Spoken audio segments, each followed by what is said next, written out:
میرپور خاص کے satellite town تھانے کی حدود رنگ روڈ پر کراچی سے عمرکوٹ جانے والی مسافر کوچ اور ایک ٹرک کے درمیان آمنے سامنے خوفناک تصادم ہو گیا، جس کے نتیجے میں کوچ کا ڈرائیور محبوب آریسر موقع پر ہی جاں بحق ہو گیا، جبکہ 14 مسافر زخمی ہو گئے۔ حادثے کے بعد پیچھے سے آنے والی ایک چنچی رکشہ اور موٹر سائیکل بھی ٹرک سے ٹکرا گئی، جس سے مزید افراتفری پھیل گئی۔ اطلاع ملنے پر پولیس اور ریسکیو ٹیمیں فوری طور پر جائے وقوع پر پہنچ گئیں اور جاں بحق ڈرائیور کی لاش اور زخمیوں کو سول ہسپتال میرپور خاص منتقل کیا۔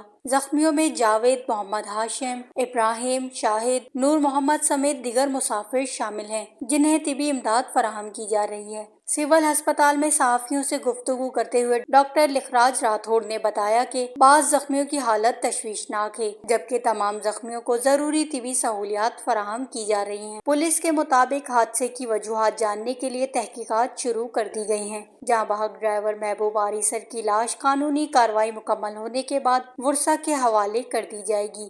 حادثے کے باعث کچھ دیر کے لیے رنگ روڈ پر ٹریفک کی روانی بھی متاثر رہی۔ وش نیوز میرپور خاص۔